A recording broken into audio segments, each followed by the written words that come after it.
Our next guest is Bill Lockwood. He's currently a teacher in the Wichita Falls ISD, as well as a preacher for the Iowa Park Church of Christ in Iowa Park, Texas. He has a bachelor's degree in the Bible and a master's degree in church history from the Harding Graduate School of Religion. Bill's primary field in historical studies has been American history with an emphasis on the constitutional period. As with the Bible, so with the Constitution, he believes that only that which is authorized is valid. Bill believes the Constitution restrains the federal government and stresses that an expanding government is not constitutional according to Section 1 or Article 1, Section 8 of our Constitution. He is also the host of American Liberty with Bill Lockwood every Saturday morning from 11:30 to noon on News Talk 1290 in Wichita Falls. Please give a round of applause to Bill Lockwood.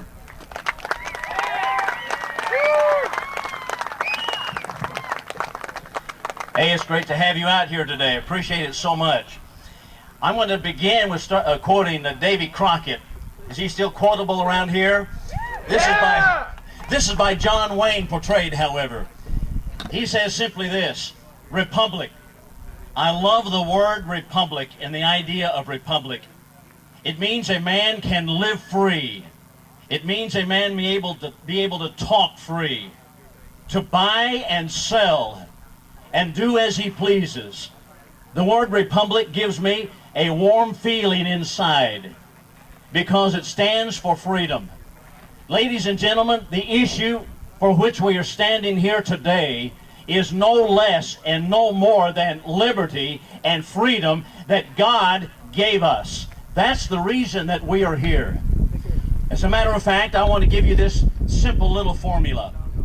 And that formula is any act of government, any act of a governing authority that curtails or limits your freedom is wrong. Period. Yeah. Any act, on the other hand, that enhances your freedom or preserves your freedom of action is good and right. And I ask you, ladies and gentlemen, the proposals that the BLM have right now, they are wrong morally because it limits the freedom of usage of property. And having said that, I want to turn attention to property for just a moment. I think it is so important. Our founding fathers believed that property rights is essential to freedom. And they put it right in the Constitution upon two occasions: life, liberty, and property. Life, liberty, and property. John Adams would say, John Adams, the second president of the United States, probably no authority in the White House, but he's still good authority for people who believe in the Constitution, said this. John Adams said, the moment that any entity seeks to take away property rights, tyranny has commenced. That's exactly where we are, people.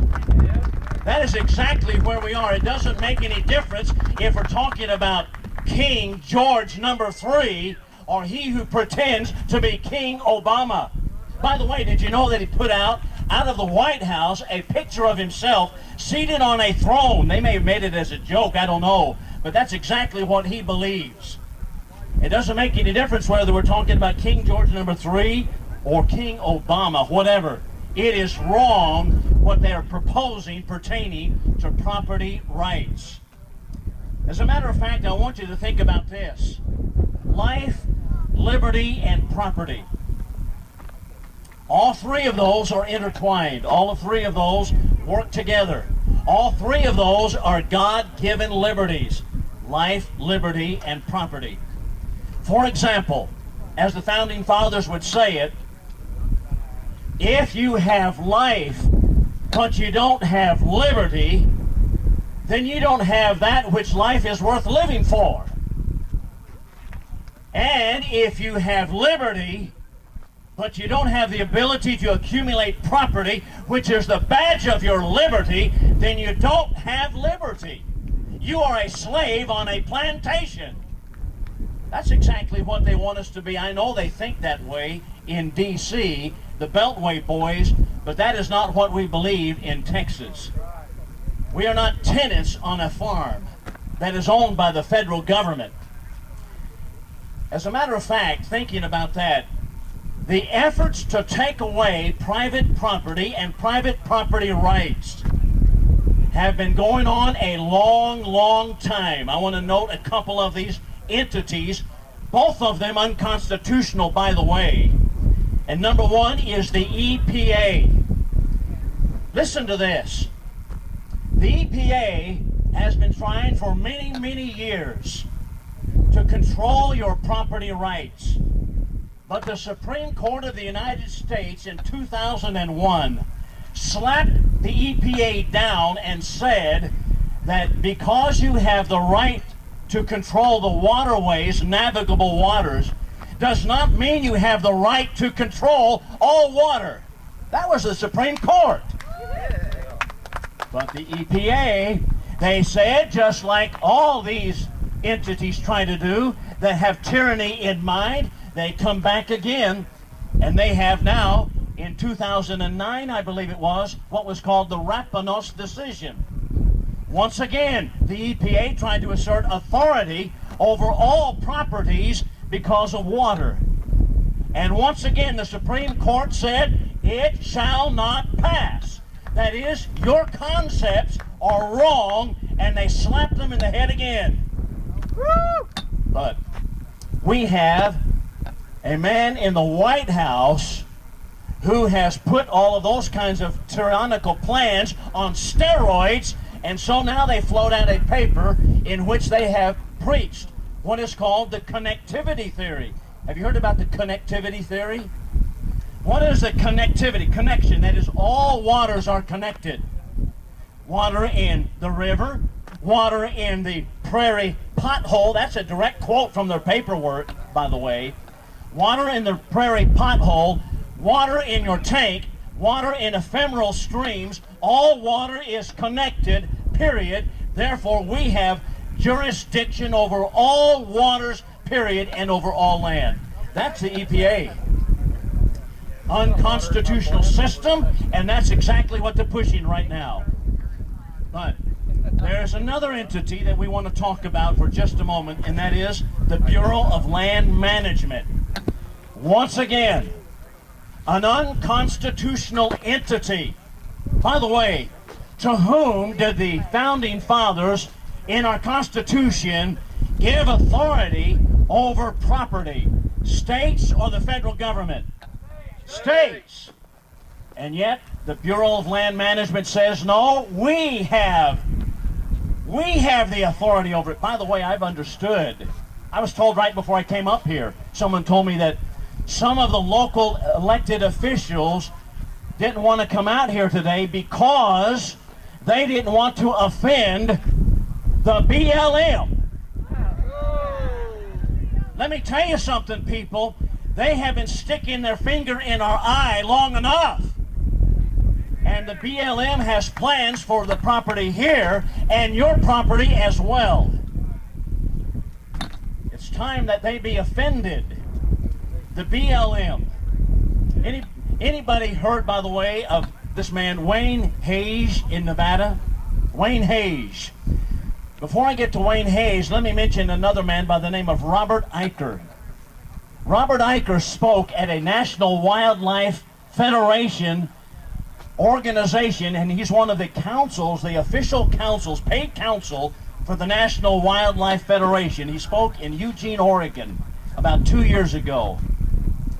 Do you know what he said his plan should be and our plan? He says, speaking to the people of these entities such as the BLM.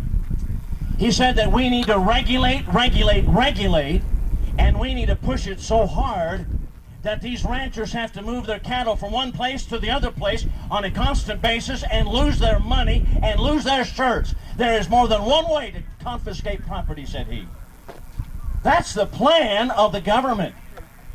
That was Robert Eicher. But now I want you to notice Wayne Hayes. Wayne Hayes died about 2 years ago. Wayne Hayes was a rancher in Nevada. He owned 700,000 acres. Wayne Hayes won in lawsuits against the BLM about 15 times at federal court. Isn't that amazing? 15 times. And the judge awarded Wayne Hayes' family $14 million because of the pain and suffering they've gone through at the hands of the federal government. I wonder if they're ever going to pay. Well, after Wayne Hayes, we know what also happened with Cliven Bundy, but reaching back into Wayne Hayes' case. Last year, a federal judge in Nevada by the name of Robert Jones, he's had a ruling against the BLM. And here is what he said in the Hayes case. He said this is the worst case of criminal conspiracy I have ever seen. He's speaking about the BLM. This is the worst case of criminal conspiracy I have ever seen. He said the head of the BLM and the head of these other organizations ought to be prosecuted under RICO law. That's federal racketeering laws. Furthermore, he said that you need, speaking to the BLM, you need to be taken down by the Department of Justice. We know where that's going to go, don't we? Yeah, who's the head of the Department of Justice? Eric Holder. Yeah, I bet he'll get after that one right away. I bet that's on his docket, isn't it? Right after that was what one of the federal judges was saying about the BLM leadership. He called it a criminal conspiracy. And yet, we have federal officials or county officials and other officials who say, we don't want to offend the BLM. Well, they're a criminal organization according to this judge, at least are acting like it, or at least individuals are acting like it. And he says they ought to be prosecuted at law. Ladies and gentlemen, that's the nature of the government that we are now fighting. That's the nature of the laws that are trying to pass against citizens, such as the man who owns this property and other citizens along the river. That's what's going on. Now, before I close, I want to relate one issue. I want to reach back into history. I love history, and I love our founding era. And I'm reaching back to the time of George Washington for just a moment. George Washington, remember, led a miraculous victory at the city of Trenton, New Jersey. Remember, they crossed the river in the middle of the wintertime, pushing aside the blocks of ice. Christmas Day surprise attack against the Hessians who are guarding Trenton. Do you remember that incident in history? And Washington had such a surprise victory. But there was one main problem that he was facing, as well as other problems that would come later. And the problem that he was facing was, this was December 25, 1776. And in 5 days, all of the enlistments would run out. Thus, he got on his horse, and he got in front of his troops, and he sat there and he asked them this. He said, "Gentlemen, you have done all that I've asked you to do, and you have done more than is your duty to do. You have fought with very little support. You tracked bloody footprints into the city of Trenton. You have fought with very little food, very little provisions. But I'm asking you for one more month, once again to enlist and stay with me through January of 1777. And the drums began to roll, and not a man stepped out. One man from Pennsylvania tells the story. He said, there's a Pennsylvania boy right there, that's great. One man from Pennsylvania says, we were so ashamed of ourselves, but we were so hurting. But Washington galloped on his horse across the line, and he had one more speech, and he said this, "Men, I don't know how to spare you the trouble that you're going to go through. I don't know what the future may hold if you stay with me. But I want you to know that this is your land. This is your property. These are your homes. These are your families. These are your people. And when the king steps across the line, it is time that we push him back. This is your property, and in the words of George Washington, I say the same thing. This is your property. It doesn't make any difference if you come from Oklahoma, as many of you have today, or South Texas. This is your property. This is your land. These are your families. This is your fight. This is fighting for freedom. We fight to be free. That's the idea. And when the drummer began to roll, one after the other, they stepped out of line, stepping forward, volunteering for one more month. As a matter of fact, the man that was next to Washington said, I want to sign them up. Washington said, no, sir, you will not enlist them. People who will volunteer in times like these do not need to put their name on a piece of paper. That's exactly the way I feel about you people who are here now. There's no need to put your name on a piece of paper. You come out here and you don't need to enlist necessarily, but you're here and you're doing what is good and right and godly. Standing for property rights. And as I conclude, I want to say this. I want the message to be to the Beltway boys in Washington, D.C. the following.